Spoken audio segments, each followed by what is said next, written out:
ஒரு தடவை சொன்னால் உனக்குலாம் அறிவே வராதா சுரேஷ்? என்ன இப்படி மானங்கெட்ட பொழப்பு பார்த்துட்டு இருக்கிற நீ?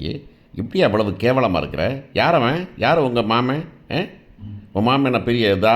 4 அரசியல்வாதி தெரிஞ்சால் பெரிய ஆளாயாரு?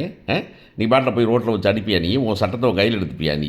அப்படின்னு ஐஜி கூப்பிட்டு இழுத்து இழுத்து அடிக்கிற அளவுக்கு ஆப்புறான் சுரேஷ். அப்படிங்கிறது தான் பெரிய விஷயமா இருக்க போகுது.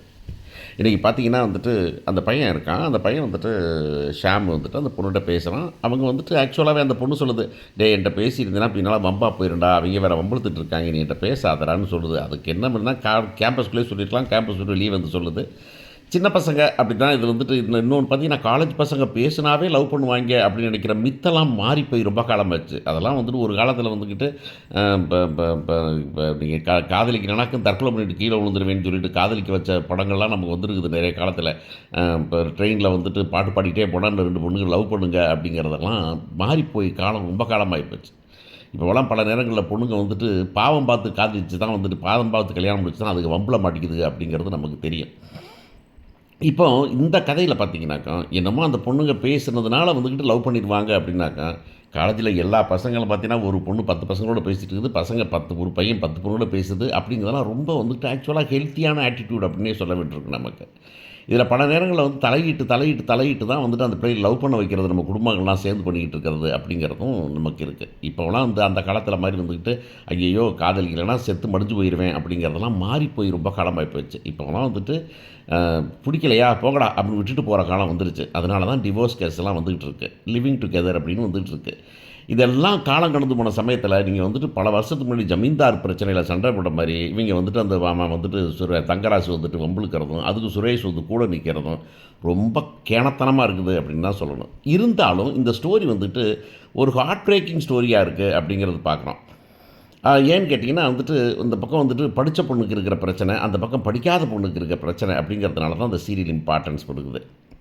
சரி, இந்த சீரியல் சமாச்சாரம் விட்டு தொலைஞ்சிட்டு போயிடுவோம் அப்படிங்கிற மாதிரி தான் ஒரு டைமில் என்னால் கண் கொண்டு பார்க்க முடியலடா அப்படிங்கிற மாதிரி நிலைமைக்கு வரும்போது இந்த சீரியல் எனக்கு கொஞ்சம் பரவாயில்லைன்னு தோணுச்சு. அதனால தான் இந்த 1 நிமிஷம் 2 நிமிஷம் தாண்டி கொஞ்சம் ப்ராப்பராக போடுவோம் அப்படின்னு சொல்லிட்டு அது வந்துருக்குறோம் நம்ம. ஸோ என்ன பண்ணாங்க அப்படின்னாக்கா, இந்த பொண்ணு வந்துட்டு வெளியே பேசிகிட்டு இருக்குது. பேசி சொல்லுதுப்பா, நீ வந்துட்டு பேசாதவங்களாம் வம்பு வந்துடும் அப்படின்னு சொல்லுது அந்த பொண்ணு. உடனே ஷாம் சொல்கிறான் இல்லைன்னு முடிச்சுட்டு இருக்கேன். அந்த பசங்க எப்போவுமே இப்படி தான் மனசில் பட்டுச்சுன்னா அப்படியே ரொம்ப இதாக இருப்பாங்க, பொண்ணுங்க ஸ்ட்ராங்காக இருக்கும். அப்போ வராங்க, நம்ம மேடம் வராங்க. மதி வந்துட்டு இப்படிலாம் பேசிகிட்டு இருக்காதீங்க, வெளியே வந்து பேசாதீங்க, உங்களுக்குள்ள மனசுக்குள்ளே இல்லைன்னு தெரியும் எனக்கு, ஆனால் இது எவனும் போகிறதில்ல, ஒன்றும் படித்து முடிங்க, அது ரொம்ப இம்பார்ட்டன்ட் அப்படின்னு சொல்லிட்டு போகிறாங்க. ஆனால் அங்கே வந்துக்கிட்டு இவனோட ஆட்கள் வந்துக்கிட்டு தங்கராசு ஆட்கள் அங்கே காரில் வெயிட் பண்ணிகிட்டு இருக்காங்க. இந்த பொண்ணு வந்துட்டு அந்த ப்ரொஃபஸரோடய கிளம்பி போயிடுது. போன பிறகு இவன் வரான். இவன் வந்துட்டு வந்தோடனே வந்துட்டு அவங்க 4 பேர் வேனில் தூக்கி போட்டு போயிடுறாங்க. திரும்பவும் அதே தான், கதவை திறந்துட்டு உள்ளார தூக்கி போகிற அந்த வண்டி இருக்குதே, அந்த வண்டியை இன்னமும் பேன் பண்ணலையா அப்படின்னு கேட்குற மாதிரி தூக்கிட்டு போயிடுறாங்க. போயிட்டு வச்சு வெளுத்துடுறாங்க அடி. அதுக்கும் அவன் வந்துட்டு யூனிஃபார்ம் பேண்ட்ஸை போட்டுக்கிட்டே அடிக்கிறதெல்லாம் வந்துட்டு சுரேஷ் வந்துட்டு ஒரு மாதிரி கேவலமான ஜந்து ஒரு கேரக்டரோட அந்த கேரக்டர் இருக்குது. மாமன் சொன்னால் என்ன வேணாலும் பண்ணுவேங்கிற மாதிரி பண்ணுறது. அடின்னு அடித்து துவச்சி போட்டாங்க. அவன் வந்துட்டு சார் நான் ஒன்றும் பண்ணலை சார், என்னடா ஒன்றும் பண்ணலை அப்படின்னு கூப்பிட்டு அடித்து அதை வீடியோவை எடுக்கிறாங்க. எடுத்துக்கிட்டு இங்கே வேறு சொல்லு, உன் தங்கச்சிட்ட சொல்லி வை, காமிச்சு வை அப்படின்னு சொல்லி வீடியோ கொடுத்து விட்டுறாங்க அப்படிங்கிறத பார்க்குறோம். அந்த பக்கம் இன்னொரு பக்கம் பார்க்க வேண்டியிருக்கு. அந்த பக்கம் வந்திங்கன்னா நான் வந்துட்டு இந்த நம்ம இருக்கான பாக்கியராஜும் பொண்டாட்டியும் ஏன் இவ்வளவு, பாக்கியராஜ் பொண்டாட்டினாச்சும் கூட பரவாயில்லை, நம்ம மலர்னாச்சும் ஓரளவுக்கு பேசுது, ஆனால் இவங்க வந்துட்டு பாக்கியராஜ் இவ்வளவு கேவலமாக இருக்கக்கூடாது அப்படிங்கிறதான் விஷயம். இப்போ சுரேஷ்க்கு வந்துட்டு இப்போ சுரேஷ் வந்துட்டு இப்போ நம்ம மலர்கிட்ட சொல்லி மலரை கொஞ்சம் ஃபோன் பண்ணி கொடுங்க, அவள்கிட்ட பேசணும் அப்படின்னு இந்த காதல் சமாச்சாரம் அப்படிங்கிற மாதிரி இவனுக்குள்ளும் கல்லுக்குள்ளும் ஈரம்ங்கிற மாதிரி பேச ட்ரை பண்ணுறான். பண்ணி அந்த பொண்ணுகிட்ட பேசுகிறாங்க. இந்த பொண்ணு பேசி கொடுக்குது. ஆனால் அப்போ கூட வந்துட்டு இந்த பொண்ணு இன்னும் கொஞ்சம் சொல்லலாம், இன்னும் கூட சத்தமாக சொல்லலாம், நீ வந்து ரொம்ப நல்லா வேண்டாடா, ஆனால் வந்து மாமோட சேர்ந்து கெட்டு போகிற அப்படிங்கிற விஷயத்த சொல்லணும். ஆனால் அந்த பொண்ணு சொல்ல மாட்டேங்குது அப்படிங்கிறது அது பக்கம் குறை. அப்புறம் அந்த பக்கம் பேசிட்டு வந்தோன்னே வந்துக்கிட்டு அவங்க அம்மா வராங்க. அவங்க அம்மா வந்து சுரேஸ்வர் அம்மா வந்துக்கிட்டு யார்கிட்ட பேசுகிறான் அப்படின்னாங்க. அப்படி மருமகிட்ட பேசணும், நீதான் என் மருமகனா, இல்லை அந்த வரப்போகிற அப்படியா, பேசட்டும் அப்படின்ட்டு போயிடுறாங்க அவங்க.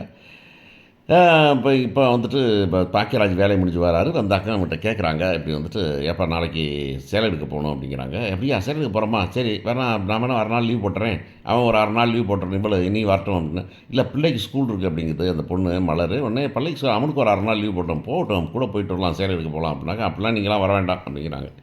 ஏன் அப்படின்னாக்கா அதெல்லாம் செலவுலேருந்து எல்லாமே மாப்பிள்ளை பார்த்துக்கிறாரு. மாப்பிள்ளை உங்கள பார்த்தா கோவப்படுவாருன்னு சொல்லும்போது, என்ன அப்பன் அம்மா அவங்க அப்படிங்கிறபோது ரொம்ப கேவலமான ஈன ஜென்மங்களா அந்த அப்பா அம்மாவ காமிக்கிறது. ஒரு அப்பா அம்மா இப்படிலாம் இருப்பாங்களா அப்படிங்கிறத பார்க்கும்போது நமக்கு ரொம்ப எரிச்சலா வருது.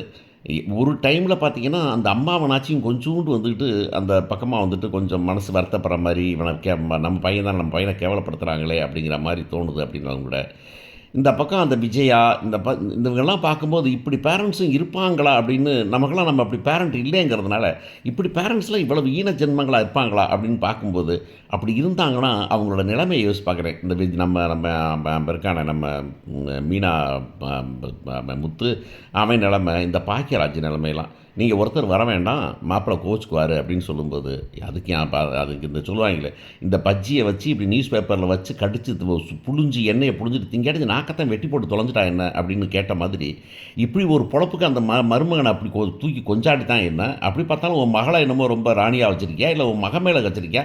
உன் மகளையும் அவன் கடுப்பேத்திட்டு இருக்கான். உங்க மகனாச்சும் வந்துட்டு கொஞ்சம் திமிரா இருந்தா கூட பரவால்ல. உன் மகன் நல்ல மகளா இருக்குது. அந்த பிள்ளைய கல்யாணம் முடிச்சு குடுத்துட்டு என்னமோ அதுக்காக பண்ற மாரி இந்த மச்சான் மாரி இப்பதான் ரொம்ப கேணத்தனமா இருக்குது அப்படிங்கிறது தான் விஷயம். அப்படின்னு சொல்லிடுறாங்க. அப்போ பாக்கியராஜ் வழக்கம் போல நொந்து நூலாகி வாயை மூடிட்டு போறாரு. என்னைய கேட்டா அவன் என்ன சொல்லணும்? அப்பா சந்தோஷம்டா விடுங்கடா சாமி புடப்புணுஞ்சுடா வந்தேனாக்க இப்போ பில்லை என்னை கொடுக்க வச்சிருவீங்களா? அதனால நான் வந்து தப்பிச்சுக்கிட்டு போடுறேன்டான்னு சொல்லாமல் இவனும் வருத்தப்பட்டு போகிறாங்கிறதுலாம் ரொம்ப கோணத்தனமாக இருக்குது. அப்புறம் சரி இங்கே வந்து பார்த்தீங்கன்னா என்ன இருந்துச்சுன்னா, அந்த பொண்ணு வந்துட்டு இப்போ பொண்ணுட்ட வந்து அவன் அண்ணன் வந்துட்டு வீடியோ கொடுக்குறான். வீடியோ பார்த்து என்ன அடி போட்டிருக்கான் பார்த்தியா? இன்னும் கொஞ்சம் விட்டேன்னா அடித்து கொண்டுருவாங்க. நான் சொல்கிற பேச்ச கேளுன்னு சொல்லிட்டு இருக்கும்போது அவங்க அம்மா கூப்பிட்டேன் அவன் போயிடுறான். இந்த பொண்ணு உடனே வந்துக்கிட்டு ப்ரொஃபஸருக்கு ஃபோன் பண்ணுது.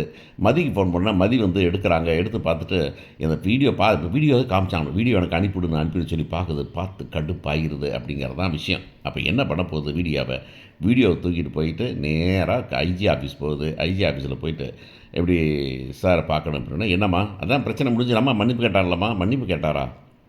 ஏன் சார் நீங்கள் கேட்குறீங்க? மன்னிப்பெல்லாம் கேட்கல மிரட்டினாங்க அப்படின்னு சொல்லிட்டு ஏற்கனவே வீடியோ போட்டேன் பார்த்தீங்களா? அப்புறம் வீடியோ வந்து எடுக்க சொல்லிட்டாங்க சார் அவங்க அப்படின்னு சொன்ன உடனே, அப்படியா இருமா வர சொல்கிறேன் அவனை வர சொல்கிறாங்க. வந்தோடனே சுரேஷ் வந்தோடனே என்னையா நினச்சிக்கிட்டு இருக்கிற நீ அப்படின்னா, இந்த பொண்ணு உட்காந்து அவன் அவனை பார்க்காம முன்பக்கம் பார்த்துக்கிட்டு இருக்குது. என்னையா நினச்சிக்கிட்டு இருக்கிற நீ அப்படின்னாக்க என்ன சட்டத்தை நீ கையில் எடுத்துப்பியா நீ? எவனா லவ் பண்ணால் உனக்கு என்னையா தூக்கி போட்டு அடிப்பியா நீ? எங்கே சார் ஒன்றும் இல்லை சார் தோட்டத்தில் ஒண்டி அடிப்பீரா? யாரா அவன் கூட உட்காந்து வெள்ளை சட்டை போட்டுக்காரவன் யார் இருந்தாலும் என்ன சார் தங்கராஜ் சார் எங்கள் மச்சான் தோமா சார் அவர் இப்போ அரசியலாவது என்னடா அரசியல் இருந்தாக்கா தூக்கி போட்டு அடிப்பீங்களா நீங்கள்? இப்போ என்ன நடந்திருக்கு தெரியுமா? இல்லை சார் ஒன்றும் நடக்கல சார். இந்த வீடியோ பாருங்க. வீடியோ பார்த்த உடனே வீடியோ பார்க்கும்போது அந்த பொண்ணை பார்க்கலாம். பார்த்து கடுப்பாயிடுறான். இந்த பொண்ணு சொல்லுது, எப்படி சார் என்ன சார் வர பண்ணுவீங்க அப்படின்னாக்கா, என்னம்மா பண்ண முடியும்? ஒன்றும் விளையத்துக்க முடியாது. இவன் இப்போ நான் என்ன பண்ணாலும் இந்த அந்த அந்த மாமன் அந்த வெள்ளச்சட்டைக்காரனை வச்சு போவான் அவன். என்ன வேணாலும் பண்ணு 15 நாள் நீ சஸ்பெண்டு அப்படின்னு சொல்லிட்டு சஸ்பென்ஷனை தூக்கி கொடுத்துட போகிறாரு அப்படிங்கிறது தான் நடக்க போகுது. பார்ப்போம் மதி எப்படி பண்ணுறாங்க.